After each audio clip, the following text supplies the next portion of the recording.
뉴욕 메트로폴리탄 교통당국위원회가 지하철에서 상습적인 범죄를 일삼는 전과자들에게 탑승 자체를 금지하는 새 법안을 추진 중인 것으로 알려졌습니다.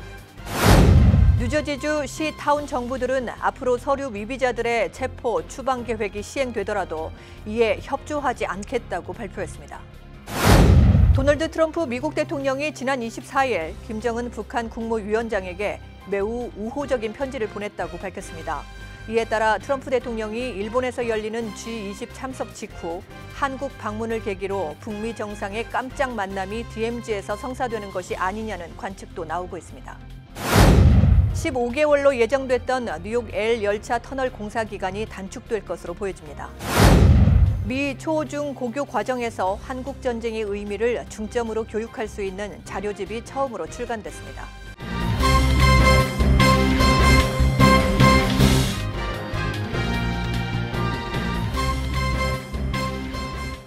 시청자 여러분 안녕하십니까? 화요일 KBTV 9시 뉴스입니다. 뉴욕 메트로폴리탄 교통당국위원회가 지하철에서 상습적인 범죄를 일삼는 전과자들에게 탑승 자체를 금지하는 새 법안을 추진 중인 것으로 알려졌습니다. 보도에 양준하 기자입니다. MTA 지하철과 버스위원회는 지하철에서 강도, 폭행, 성추행 등의 범죄를 반복적으로 행한 사람들에게 교통시설 이용을 원천 봉쇄하는 새 주법을 마련하고 있습니다. MTA 보드 멤버인 세라 페이버그도 이러한 범죄자들을 대중교통에 계속 승차시킬 수 없다고 단호한 입장을 밝혔습니다. 같은 보드 멤버인 린다 라스웰 씨도 지하철 누적 범죄자들에게 경찰이 범죄를 예방하기 위해 위장 탑승해서 관찰한다는 것에는 이제 한계가 왔다면서 이를 지지하고 나섰습니다. 경찰은 금년 첫 3개월 동안 지하철 내 범법 행위자 67명을 체포했으며 이 중 23명은 성추행 혐의로 체포된 바 있습니다. 작년에 2번 이상 반복적으로 범법 행위를 해서 체포된 수는 266건에 달합니다. 메트로폴리탄 교통당국의 결의서는 수요일 나올 것으로 보이며 이 새로운 법안을 엘바니 주의회로 보내 의회의 결심을 기다리게 될 것입니다. KBTV 뉴스 양준하입니다. 뉴저지주도 서류 미비자 보호에 적극 나서고 있습니다. 트럼프 대통령은 지난주 이민자들에 대한 집중 단속을 이르면 23일부터 개시한다고 발표했지만 연방의회가 관련 법안을 통과시킬 시간을 주기 위해 체포작전을 2주간 연기한다고 밝혔습니다. 그러나 뉴저지주 시 타운 정부들은 앞으로 체포, 추방 계획이 시행되더라도 이에 협조하지 않겠다고 발표했습니다. 또 지난주 뉴저지주 상하원을 통과한 2019-2020 회계연도 예산안에도 추방 명령을 받은 서류 미비자 법률 지원금 100만 달러가 증액됐습니다. 지난 21일 라스 바라카 뉴악 시장은 30여 개의 시 타운 지역을 대표해 대규모 체포 계획에 협조하지 않겠다고 밝혔습니다. 바라카 시장은 트럼프 대통령과 IC의 계획을 인종차별적인 조치라고 비난했습니다. 그는 더 나은 삶을 찾으려는 서류 미비자들이 수용소에서 심각한 학대를 받아서는 안 된다고 주장했습니다. 이 밖에 호보켄, 이스트 오렌지, 엘리자베스, 힐사이드, 저지시티, 패터슨, 노스버겐 등 30여 개 시 타운도 합세해 체포에 협조하지 않겠다고 밝혔습니다. 도널드 트럼프 미국 대통령이 지난 24일 김정은 북한 국무위원장에게 매우 우호적인 편지를 보냈다고 밝혔습니다. 이에 앞서 백악관도 트럼프 대통령이 친서를 보냈고 두 정상 간의 연락이 계속 진행됐다고 밝힌 바 있습니다. 이에 따라 트럼프 대통령이 일본에서 열리는 G20 참석 직후 한국 방문을 계기로 북미 정상의 깜짝 만남이 성사되는 것이 아니냐는 관측도 나오고 있습니다. 워싱턴 포스트는 트럼프 대통령이 이달 29, 30일 한국 방문을 계기로 남북 국경에서 김 위원장과의 만남을 준비할지도 모른다는 일부 전문가들의 견해를 보도했습니다. 남북 국경 지역인 비무장지대에서 북미 정상이 만날 수 있는 장소는 사실상 판문점 공동경비구역밖에 없습니다. 이와 관련 아사히 신문은 한미 양국 정부가 트럼프 대통령의 방한 때 DMZ 시차를 최종 조율하고 있다고 보도했습니다. 15개월로 예정됐던 뉴욕 L 열차 터널 공사 기간이 단축될 것으로 보여집니다. 4월에 시작된 카나시 터널 공사가 약 한 달간 빨라졌습니다. 향후 1년 이내에 모든 공사가 완료될 수 있을 것으로 보여 이 열차를 이용하는 승객들의 불편을 조금이라도 일찍 끝낼 수 있을 것으로 메트로폴리탄 교통당국이 밝혔습니다. 원래 계획대로 한다면 적어도 15개월이 걸리는 공사였지만 지난 1월에 공사에 참여하는 기술자들이 공사 중에도 열차 운행을 계속하도록 하는 새 계획안을 발표한 바 있습니다. MTA 당국은 허리케인 샌디로 손상된 부분을 전부 수리하기 위해서 야간 운행과 주말 운행을 축소하는 스케줄을 시행하는 중입니다. 미 초, 중, 고교 과정에서 한국 전쟁의 의미를 중점으로 교육할 수 있는 자료집이 처음으로 출간됐습니다. 이 소식 양준하 기자가 전해드립니다. 비영리재단인 한국전쟁유업재단은 24일 미 사회역사교사 연합체인 미국 사회과학 분야 교원협의회와 공동으로 일선교사용 한국전쟁 교육 자료집을 발간했다고 밝혔습니다. 제목은 한국전쟁과 그 유산으로 총 231쪽 분량입니다. 앞서 한국사 전반을 다루는 교육 자료집이 출간되기는 했지만 한국전쟁을 독립적으로 다루는 수업 교재로서는 이번이 처음입니다. 미 일선 교사들에게 정확한 수업 자료를 제공함으로써 더욱 체계적인 한국전쟁 교육이 가능하도록 하자는 취지에서 NCSS 소속 일선 교사 1만 5천여 명에게 먼저 배포됩니다. 이에 따라 오는 9월 시작되는 2019-2020년도 학기부터 초중 고교 사회 역사 수업에 이 교재가 활용될 것으로 보입니다. 초등학교 과정에서는 한반도, 동북아시아 세계 지도 등을 통해 한국 전쟁을 전반적으로 배우고 역사적 의미를 탐구하는 내용에 초점이 맞춰졌고, 중학교 과정에서는 한국 전쟁을 주제로 전쟁을 예방하는 외교적 노력과 한국 전쟁 참전 용사들의 희생 등을 다뤘습니다. 고등학교 과정에서는 한국전쟁이 잊혀진 전쟁으로 인식된 미국의 정치, 사회적 배경과 한미동맹의 의미, 미국의 대북 외교 필요성 등을 다뤘습니다. KBTV 뉴스 양준하입니다. 트럼프 행정부가 복지 수혜 기준이 되는 연방 빈곤선을 하향 재산정하는 방안을 추진하고 있어 수백만 명에 달하는 저소득층 주민들의 복지 수혜 자격이 박탈되거나 복지 혜택이 축소될 것으로 우려됩니다. 보도에 양준하 기자입니다. 트럼프 행정부가 지난 5월 연방정부의 사회복지 수혜 자격 여부 결정의 기준이 되는 연방 빈곤선 산출 방식을 연쇄 소비자 물가지수로 변경하는 개정안을 연방관보에 고시하고 의견을 수렴 중에 있습니다. 연쇄 소비자 물가지수 방식은 매년 전체 물가 인상률을 반영하는 현재의 소비자 물가지수 방식과는 달리 생필품 가격이 오를 경우 그보다 값이 싼 대체 상품을 구입해 사용한다는 가정을 전제하고 있기 때문에 연방 빈곤선이 더디게 올라갈 수밖에 없다는 것이 전문가들의 분석입니다.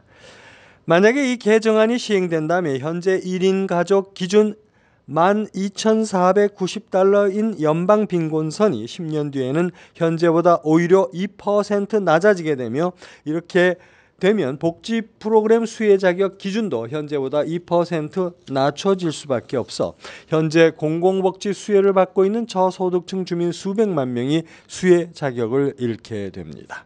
사회복지 프로그램별로 보면 메디케어 파트 D 저소득층 지원 프로그램 수혜자의 경우 15만 명, 아동건강보험 수혜자 30만 명, 또 푸스템 수혜자 20만 명 등이 자격을 상실하게 되고 10만 명의 학생이 무료 또는 할인 학교급식 프로그램 수혜 자격을 잃고 40만 명의 영아를 둔 부모가 수유 지원 등의 자격도 잃을 것으로 추산됐습니다. KBTV 뉴스 양준하입니다. 최근 국경선의 어린이 보호소에서는 그동안 적합하지 않은 음식이나 물, 화장실로 인해 아이들이 질병에 노출돼 왔습니다. 비누가 없거나 샤워가 충분히 제공되지 않는 열악한 환경이 언론에 의해 자주 이슈화된 가운데 실제로 어린이들이 고열과 설사로 고통받아 왔습니다. 보도에 황선균 기자입니다. 정부는 임시 국경선 수용시설에 감금된 어린이들을 일단 텍사스에 있는 더 나은 다른 장소로 옮긴 것 같습니다. 현재까지 약 300여 명의 어린이들이 감금된 상태로 알려졌으며 일부 30명의 아이들이 이미 다른 장소로 이송되기 시작했다고 베로니카 에스코바 의원이 공식적으로 밝혔습니다. 지난주 이곳 텍사스 클린트를 방문한 검사단들은 3주간 2주가량 감금된 상태에서 약 15명의 어린이들이 병으로 시달리고 있음을 확인한 바 있습니다. 문제를 겪고 있는 모든 아이들이 다 이송 조치가 되었는지는 아직 알려지지 않은 가운데 상당수는 엘파소에 있는 이민자 수용소로 후송된 것으로 보입니다. KBTV 뉴스 황성균입니다. 민주당의 유력한 차기 대선 주자로 꼽히는 조 바이든 부통령이 이민 정책에 대한 구상을 밝혔습니다. 바이든은 24일 마이애미 헤럴드의 신문 논평을 통해 최근 트럼프 행정부의 이민 정책을 비판하며 트럼프는 인종차별적 독서를 반복하고 미국인들의 세계 무대에서의 능력과 가치를 뒤엎으려 한다고 주장했습니다. 바이든은 어린 시절 불법 체류한 80만 명이 넘는 추방 유해 청년들에게 즉각 시민권을 부여해 줄 것을 의회에 요청한 바 있습니다. 나아가 미 멕시코 국경 장벽 건설 대신 미국 국경에 전자보안에 더 많은 예산을 지출할 것을 주장하고 미국 이민자가 가장 많은 엘살바도르와 과테말라, 온두라스에 대한 원조를 중단하기로 한 트럼프 행정부의 결정도 비판했습니다. 부통령 시절 포용적인 이민 정책을 지지했던 바이든은 트럼프 행정부의 멕시코 관세 부과 위협, 베네수엘라 출신 정치 난민에게 일시적인 법적 지위 부여 거부 등을 거론하며 트럼프 행정부의 정책은 기껏해야 냉전 시대 잔재라고 비판했습니다.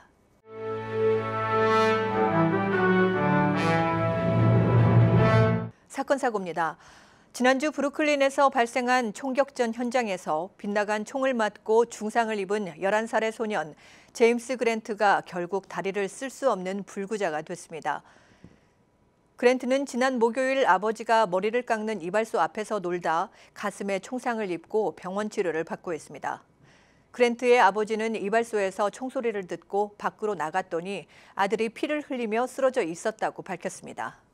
경찰은 이 사건과 관련된 27살의 엔젤 에디를 살인, 미수, 폭행 등 혐의로 기소했습니다. 미국 텍사스에 사는 여성이 자동차를 이용해 담력 게임을 하던 중 어린 아들을 치어 숨지게 한 혐의로 체포됐습니다. CNN 등의 보도에 따르면 텍사스주 해리스 카운티 검찰은 이 사건의 26살 렉서스 스태그를 형사상 과실치사 혐의로 기소했습니다. 스태그는 지난 11일 오후 아파트 주차장에서 아이 3명을 세워놓고 차로 아이들을 쫓는 담력 게임을 하다가 3살 막내 아들을 치어 숨지게 한 혐의를 받고 있습니다. 스태그는 아들을 친 뒤에도 차를 멈추지 않고 주행했습니다. 함께 있던 다른 두 형제는 충돌 직전 차를 피해 화를 면했습니다. 이 같은 모습은 아파트 방범 폐쇄회로 TV에 고스란히 찍혔습니다. 지난 2013년 조지아주에서 발생한 둘루스 한인 부부 살인 사건으로 종신형을 복역 중인 김기성 씨가 재심을 청구하며 항소 절차를 시작했습니다. 김 씨 측이 제시한 재심의 근거는 정황 증거만으로는 가석방 없는 종신형 2회 순차 집행과 추가 90년이라는 중형이 합당치 않다는 겁니다. 김 씨는 2013년 7월 자신이 일했던 한인 서플라이 업주 부부의 둘루스 자택을 찾아가 폭행하고 칼로 찔러 숨지게 한 혐의로 지난해 1월 유죄를 선고받았습니다. 법조인들에 따르면 재심 청구는 사실상 항소 신청의 첫 절차입니다. 정정숙 박사가 이끄는 패밀리 터치는 한인 청소년들이 SAT 준비와 함께 리더십을 기를 수 있는 YALE 프로그램을 진행합니다. 한인 커뮤니티 재단의 후원으로 열리는 이번 행사는 오는 9월 7일부터 15주 동안 매주 토요일 오전 9시에서 오후 2시 SAT 수업 11회, 모의시험 2회, 리더십 세미나 2회 등으로 진행됩니다. 참가 대상은 올해 SAT 시험을 응모하는 고등학생으로 선착순 20명을 모집합니다. 등록에 필요한 서류는 신청서와 부모 재정 서류, 학생 성적표를 준비하면 됩니다. 김세진 회장이 이끄는 새생명재단은 23일 용커스 소재 한인 동산 장로교회에서 조혈모 세포 등록 행사를 실시했습니다. 골수 기증자를 애타게 찾고 있는 에스텔라 김 씨와 엘리 김 군을 돕기 위해 열린 이날 행사에서 재단은 온라인 설문지와 면봉을 사용한 구강 점막 세포 채취 방법을 통해 기증 희생자 20명을 모집했습니다. 김진숙 회장이 이끄는 버겐 뉴저지 한인회는 지난 22일 뉴저지 팰리세이즈 팍 고교에서 6.25 한국전쟁 발발 69주년을 맞아 참전 용사들을 초청해 고귀한 희생에 감사하는 보훈 행사를 개최했습니다. 이날 행사에서는 한인 학생들이 태권도 시범과 한국 전통무용 등 공연을 선보이며 한국을 지켜준 참전용사들의 공로에 감사를 표시했습니다. 삼성전자가 최근 미국에서 지식재산권 침해 분쟁에 잇따라 휘말린 것으로 나타났습니다. 미중 무역전쟁, 메모리 반도체 업체의 부진 장기화, 검찰 수사, 이재용 부회장 대법원 판결 등 대내외 불확실성으로 전례 없는 진통을 겪는 가운데 또 다른 악재에 직면한 모습입니다. 23일 업계 등에 따르면 미 국제무역위원회는 현지 시간 지난 19일 삼성전자를 비롯해 7개 유력 IT 업체를 대상으로 터치스크린 기술 특허 침해에 관한 조사에 착수하기로 의결했다고 밝혔습니다. 이어서 포커스인과 커뮤니티 브리핑이 이어집니다.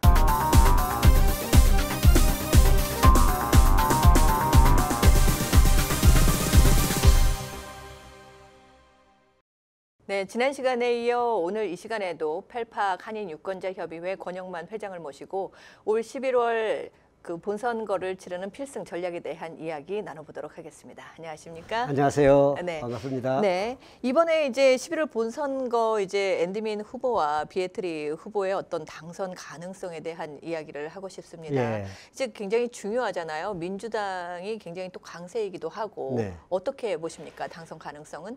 예, 말씀하셨듯이 펠팍은 민주당 강세 지역입니다. 네. 그래서 민주당 후보로 나오면 무조건 당선된다는 그러한 그 불문율 그게 있습니다. 아마 그것처럼 네. 현재 그 펠팍의 유권자 현황을 보면은 네. 현재 유권자들이 7,800명 정도 되는데 네. 그중에 민주당 후보가 3,200명 정도입니다. 네. 예, 그래서 900명의 공화당 당적을 갖고 있는 유권자들하고 비교하면은 네. 게임이 안 되지 않습니까? 네네. 네, 중요한 것은 무소속 후보가 무소속 유권자들이 거의 한 3,000명 가까이 됩니다. 네, 그러면 그렇군요. 무소속 후보의 네. 그 행방이 네. 과연 어떻게 될 것이냐인데 무소속도 대부분이 또 민주당 성향이 많습니다. 네. 그래서 아마 11월 본선거도 큰 무리 없이 무리 무난하게 없이. 네. 많은 표차로 이렇게 당선되리라고 예상합니다. 저희 측에서는 좀 다행이기는 한데요. 네. 물론 이제 견제와 균형이라고 이렇게 민주주의 대의에 따지면은 네. 어긋나긴 하겠지만은 그래도 선거라는 것은 유권자들이 뽑는 거기 때문에 네네. 그렇죠. 결과를 우리가 승복해야지요. 네. 네. 앤드민 후보는 이제 정치 신인이잖아요. 지명도가 그만큼 많이 알려지지는 않았는데 어떻습니까? 이제 앤드민 후보에 대한 질문을 좀 예, 좀 대답하기가 조심스럽나요? 상당히 네. 어렵고 조심스러운 질문이신데 이거는 공식적인 게 아니고 개인적인 의견입니다. 네. 앤드민 후보를 작년 그 9월 달부터 제가 쭉 봐왔습니다. 봐왔는데 1.5세 국민학교 5학년 때인가 이민을 왔다고 네. 그 부모한테 얘기를 들었습니다. 초등학교 5학년 때 이민 온 학생치고 한국말이 상당히 유창하고 네. 또 영어라든가 미국 문화도 상당히 유창하고 또 고등학교 때 그 학생 회장도 네. 이 아세안으로서 했다는 네. 그런 얘기를 듣고 리더십도 있다. 네. 그런 거 제가 나름대로의 좋은 면을 봤습니다. 이렇게 몇 개월 정도 이렇게 가까이에서 대화를 해보니까 1.5세로서 상당히 진취적이고 그리고 행동이 상당히 무거운 사람이에요. 네. 그래서 그렇군요. 좀 우리 유권자협의회나 또 정치권에서 이런 젊은이를 잘 키우면은 네. 상당히 큰 제목으로 성장할 수 있겠다는 그런 느낌을 느꼈어요. 네. 그래서 이제 그 지명도가 좀 떨어지더라도 네.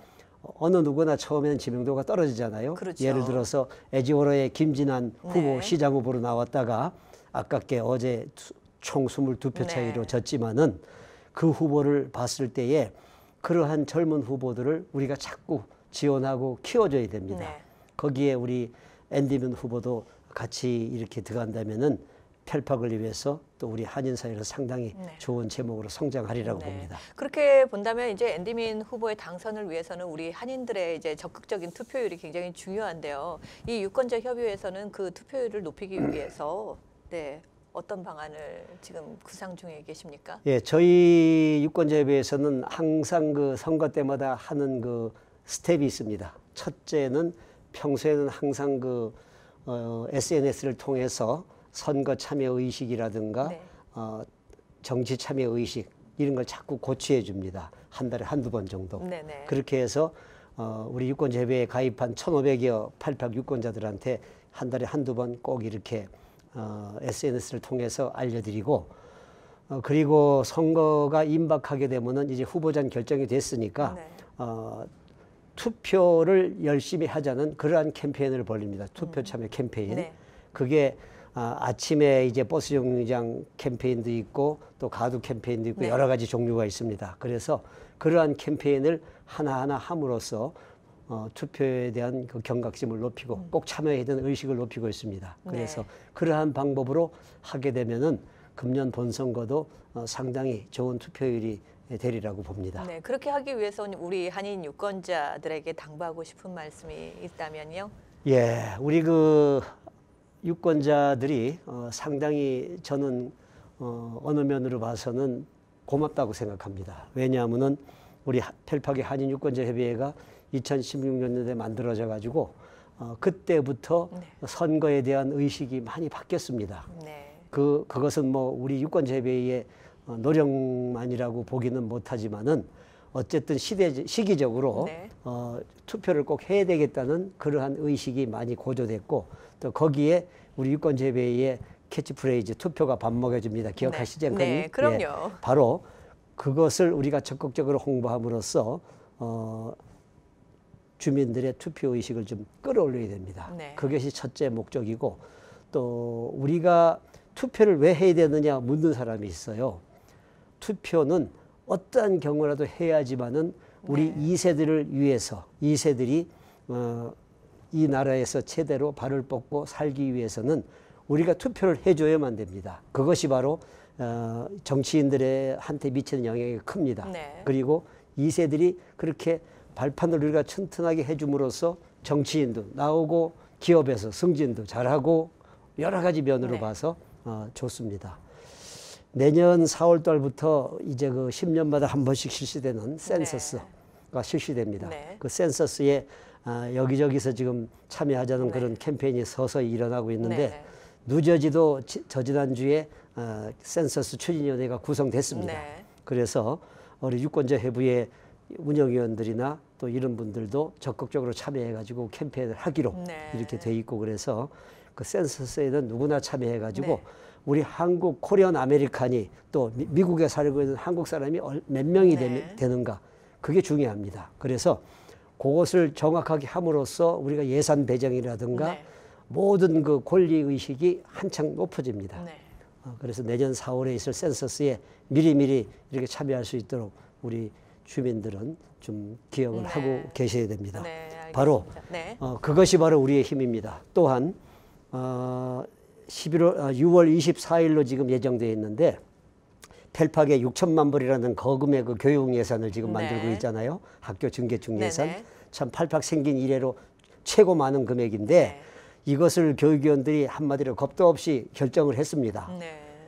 그거에 대한 그 한국말 공청회를 요청을 했습니다. 유권자협의회에서. 그래서 그 공청회를 6월 24일로 일단 교육위원들과 얘기가 되고 있습니다. 그래서 공고가 정식으로 나게 네. 되면은 그 공청회에 좀 한국 분들 많이 오셔가지고 네. 자기의 솔직한 의견을 말씀해 주시기 바랍니다. 네. 그래서 네. 이러한 모든 일이 참여만이 해결됩니다. 참여 없이는 안 됩니다. 네, 팔파 유권자 협의회에서는 하는 일이 굉장히 상당히 많습니다. 그렇죠. 이 센서스라든가 공청회 참여는 모든- 바로 우리 권익을 위한 네. 거거든요. 우리 목적에 부합됩니다. 그래서 상당히 그 저희들이 하는 일이 많다고 얘기를 하시는데 11월 본선거에서부터 센서스 그리고 공청회 그렇죠. 뭐 이런 우선 것까지 공청회가 제일 지금 먼저 있죠. 먼저. 이달 말에 있으니까 그다음에 11월 본선거, 내년 4월 달에 센서스. 네. 이 세 가지를 이번 기회에 제가 좀 강조드리고 네. 싶습니다. 이 본선거를 위해서는 언제 정도의 활동을 좀 저희들은 하실 9월 계획이에요? 말부터 시작합니다. 네. 예, 그 2달 전에 항상 이렇게 그렇군요. 시작하거든요.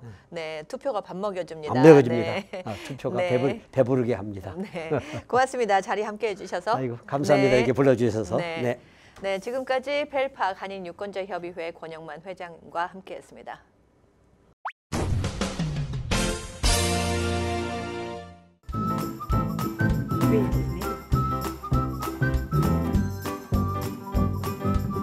Creative 환율과 증시 전해드립니다.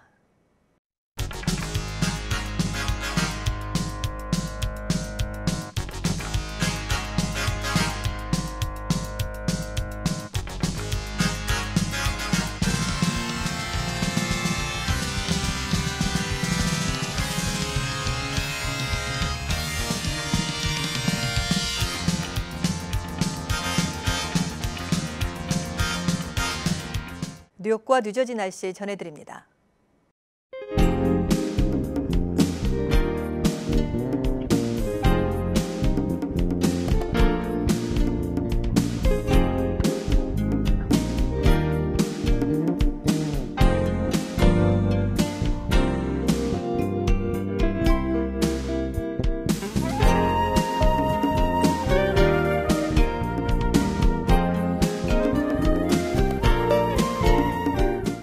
오늘도 KBTV 뉴스9을 시청해주신 여러분 고맙습니다. 편안한 화요일 저녁 보내시기 바랍니다.